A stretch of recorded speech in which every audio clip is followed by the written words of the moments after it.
Retirement planning has always been about one thing: making sure you don't run out of money when you stop working. For decades, the 4% rule has been the gold standard for determining how much you can safely withdraw from your retirement savings each year.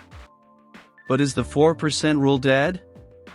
Many experts believe it is outdated and risky in today's economic climate. If you're planning early retirement or seeking a better strategy, you need to know why the old formula may no longer work and what you can do instead. The 4% rule, developed by financial planner William Benjamin in the 1990s, was based on how the stock and bond markets had performed in the past. The idea was quite simple: if you withdrew 4% of your portfolio in the first year of retirement, then adjusted that number for inflation every year afterward, your savings would likely last 30 years. That scenario worked great if you were a retiree who had a traditional 60-40 stock and bond portfolio and retired at 65. But times are different. We're living longer, interest rates are lower, and market volatility is unpredictable.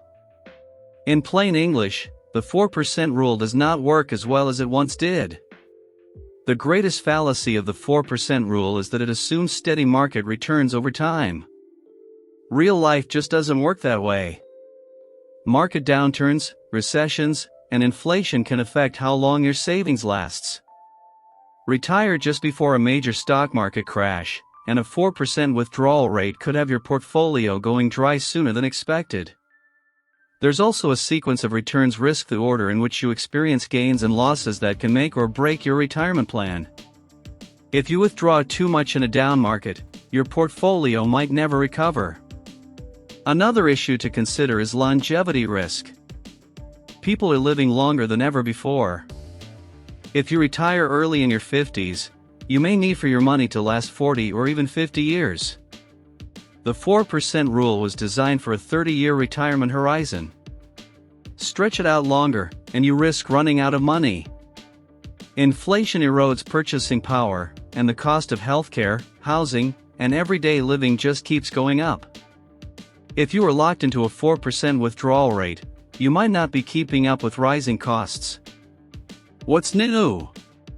For many financial experts, the new approach is to use a dynamic withdrawal strategy. You don't stick to some fixed percentage but adjust your spending according to the market and portfolio performance. Some strategies suggest withdrawing less in bad years and a little more in good years.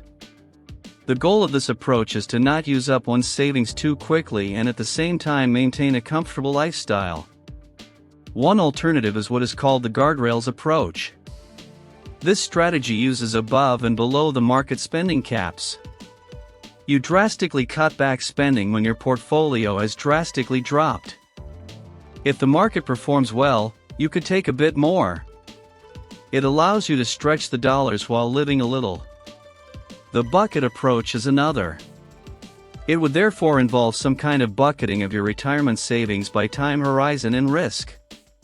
An example could be keeping a few years' worth of living expenses in cash, medium-term needs in bonds, and long-term growth in stocks so you avoid being forced to sell at unfavorable prices during a downturn. For early retirees, the 3% rule is gaining popularity. Instead of withdrawing 4%, you only take 3% per year. This may seem conservative, but it significantly lowers the risk of running out of money. The trade-off is needing a larger portfolio to begin with. Some people combine this with part-time work, rental income, or side businesses to reduce reliance on withdrawals. Another promising concept is a flexible spending strategy.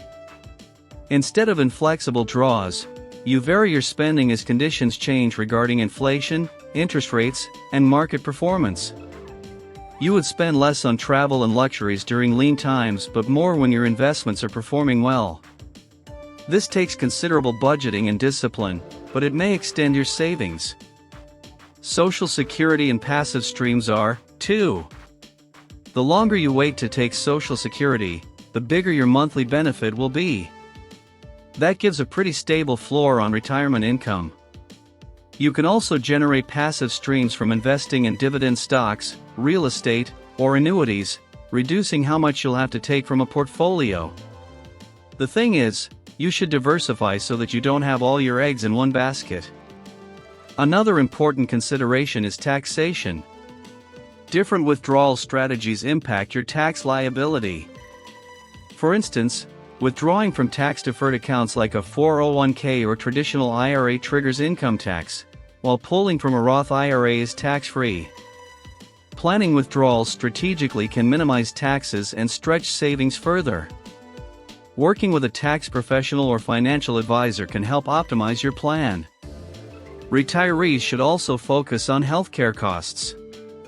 Medicare doesn't cover everything, and long-term care can be very expensive.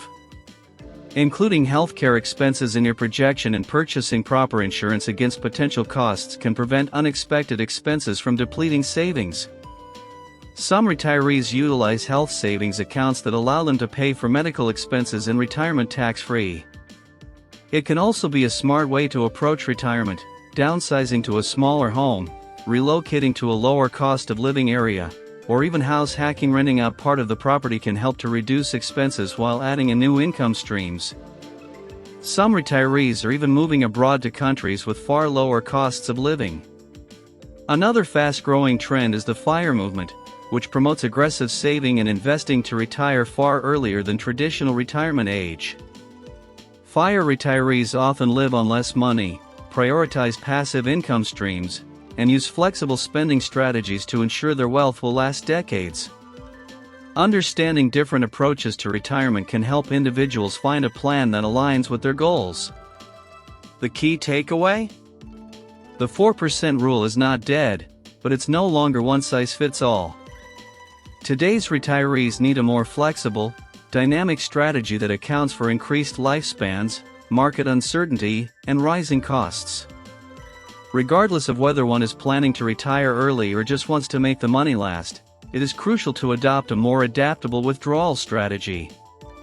It's all about being well-informed, flexible, and making informed financial decisions in favor of one's lifestyle and goals regarding retirement planning.